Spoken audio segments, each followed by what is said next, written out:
Picture this, a world where every dollar you spend, every move you make, is tracked, controlled, and dictated by a faceless system. A world where your freedom to buy, sell, or even think for yourself is at the mercy of a digital leash. Sounds like science fiction, right? But what if I told you this is the vision some global elites are pushing for right now? Welcome to Uppity Apes, the podcast where we dig into the ideas that shape our world, challenge the status quo, and ask the questions nobody else dares to touch. Today, we're diving deep into a concept that's as controversial as it is urgent: the Great Reset, central control, and the battle for resource and financial dominance. This idea, championed by investment banker and former government insider Catherine Austin Fitts, is a lightning rod for debate, and I'm here to unpack it all, every angle, every argument, and every implication. Buckle up, because this is going to be a wild ride. Let's start with the big picture. Catherine Austin Fitts, the founder of Solori Incorporated, has spent decades peeling back the curtain on global financial systems. She's not just some armchair theorist, she's a former managing director at Dillon, Read & Company, served as Assistant Secretary of Housing under George H.W. Bush, and has managed billions in financial assets.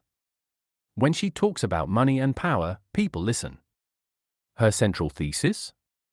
The Great Reset, a term popularized by the World Economic Forum, is a deliberate push by global elites, central bankers, tech titans, and political insiders to consolidate control over the world's resources and financial systems. It's not just about wealth, it's about power. Total power. The kind that decides who eats, who works, and who gets to live free. According to Fitts, this isn't a conspiracy theory, it's a conspiracy fact, backed by observable moves in global finance, policy, and technology. Let's break it down. Fitts argues that the Great Reset is a multi-pronged strategy to centralize control over every aspect of human life. At its core, it's about replacing cash and decentralized financial systems with central bank digital currencies, or CBDCs. These aren't your average cryptocurrencies like Bitcoin, which are decentralized and user-controlled. CBDCs are digital money issued and controlled by central banks, like the Federal Reserve or the Bank of International Settlements. Fitts warns that CBDCs are less about currency and more about control. Imagine a world where your bank account is a digital wallet that can be frozen, restricted, or programmed to only let you spend on approved items. Want to buy red meat? Sorry, your carbon footprint is too high. Want to donate to a controversial cause? Nope, that's flagged as non-compliant. In a 2021 Solori report, Fitts cites a chilling quote from Augustine Carstens, the general manager of the Bank for International Settlements, who said in 2020 that CBDCs will give central banks absolute control over how money is used and the ability to enforce rules centrally. That's not speculation, that's straight from the horse's mouth. But it's not just about money. Fitts connects the dots to a broader agenda: control over resources like food, energy, and even your personal data. She argues that the lockdowns during the COVID-19 era weren't just about public health, they were a test run for dismantling the middle class and independent businesses. By shutting down small businesses while letting big corporations like Amazon thrive, she says elites engineered a wealth transfer to the top. In a 2020 interview with Vision Launch Media, Fitts claimed that lockdowns were part of a real estate acquisition program, where failing businesses would free up property to be scooped up by wealthy investors for pennies on the dollar.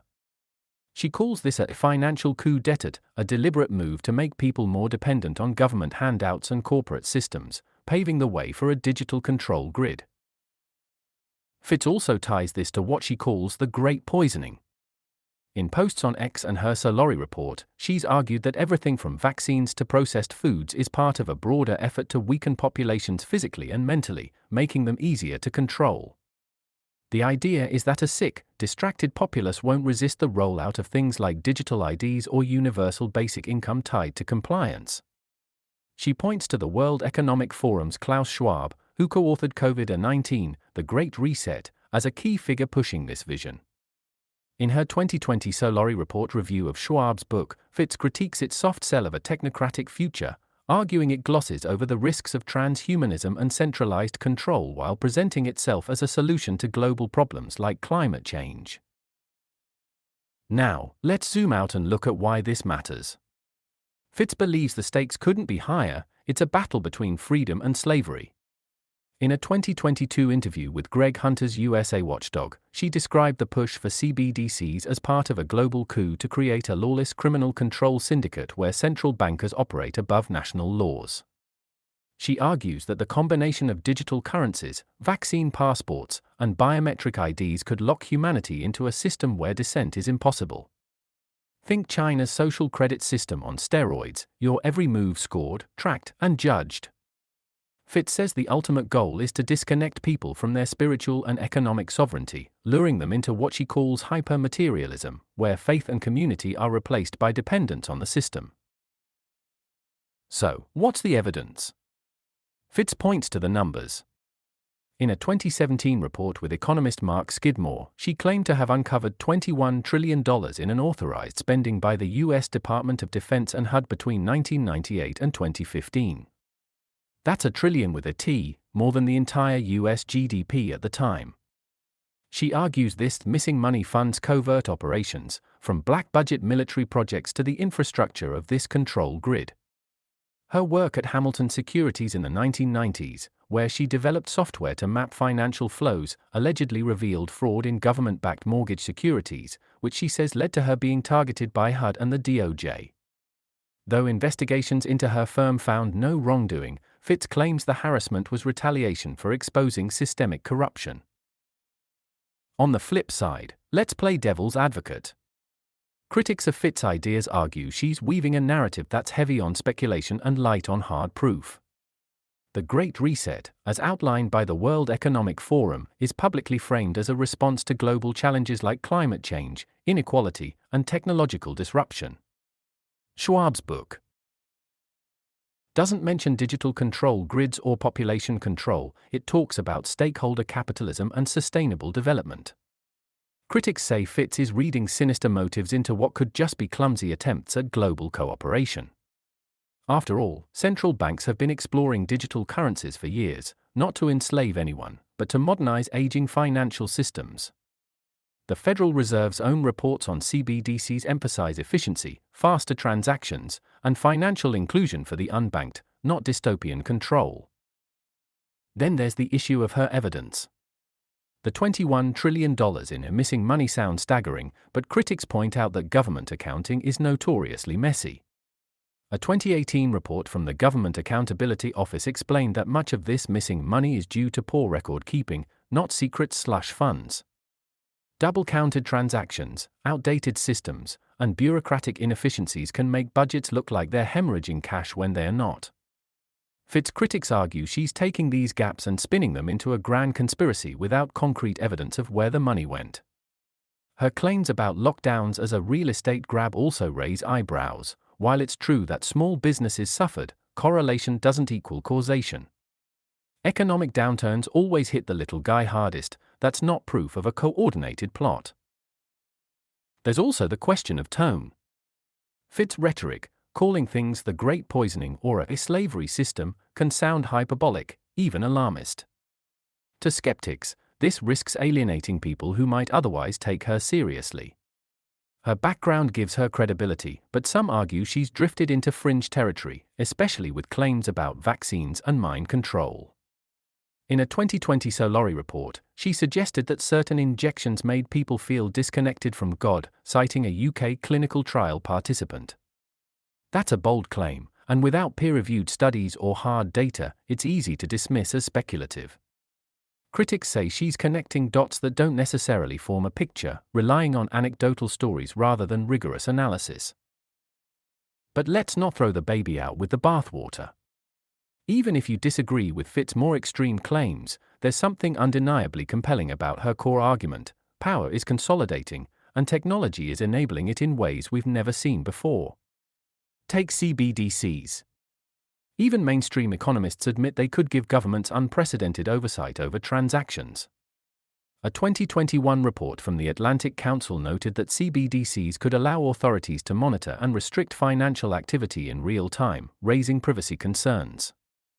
Fit's warning about digital IDs isn't far-fetched either. China's social credit system already penalizes citizens for things like jaywalking or criticizing the government.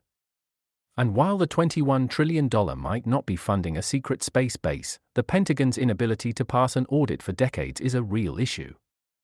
In 2023, it failed its sixth consecutive audit, with $3.8 trillion in assets unaccounted for. That's not a conspiracy, that's a fact. Let's talk solutions, because Fitz isn't just about doom and gloom. She's big on what she calls financial intimacy, building wealth in ways that strengthen communities, not corporations. In a 2006 Solari presentation, she introduced the concept of the Popsicle Index, a measure of how safe and vibrant a neighborhood is based on whether a kid can walk to get a popsicle. Her strategy is simple: invest locally, support small businesses, and use cash whenever possible to avoid digital surveillance. She's also a fan of Solari circles, small groups of like-minded people pooling resources to fund local projects. It's grassroots capitalism, a way to fight back against centralized control by keeping money in your community. In her Financial Rebellion podcast, she urges listeners to make cash great again, arguing that every cash transaction is a small act of defiance against the digital grid. But here's where it gets tricky. Going local sounds great, but it's not always practical. Most people don't have the time, money, or know-how to start a community venture fund or boycott digital banking entirely. Critics argue Fit solutions, while inspiring, are unrealistic for the average person struggling to pay rent or buy groceries. And let's be honest, cash is on its way out. In 2022, only 18% of US transactions were cash-based, down from 30% a decade earlier, according to the Federal Reserve. The convenience of digital payments is hard to resist, and trying to live cash-only in a world of Venmo and Apple Pay feels like swimming against the tide. Still, Fit's message resonates because it taps into a primal fear: losing control over our own lives. Whether you buy her whole narrative or not, the trends she highlights, digital surveillance, wealth inequality, government overreach, are real and growing. The World Economic Forum's own data shows global wealth concentration has skyrocketed, with the top 1% owning half the world's wealth by 2020. Meanwhile, technologies like AI and biometrics are making it easier to track and influence behavior. Fit's call to action is a reminder that we have choices: where we bank, what we buy, who we trust. It's a call to stay human in a world that's increasingly machine-driven. So, where does this leave us? On one hand, Fit's vision of the Great Reset as a technocratic power grab is backed by enough evidence to make you pause. The push for CBDCs, the opacity of government spending, the erosion of small businesses, these are real trends. On the other hand, her critics have a point: not every global initiative is a sinister plot, and not every accounting error is a cover-up. The truth, as always, is probably somewhere in the middle. But one thing's for sure: the systems that govern our money, our food, and our freedom are changing fast, and we'd be fools to ignore it. That's all for today's episode of Uppity Apes. I hope this deep dive into Catherine Austin Fit's take on the Great Reset and central control got your gears turning. If you liked what you heard, smash that like button and subscribe to the podcast. We're dropping truth bombs every week, and you don't want to miss out. Got a question or topic you want me to tackle next? Drop it in the comments below, and I'll see what I can do. Until next time, stay curious, stay uppity, and keep questioning everything.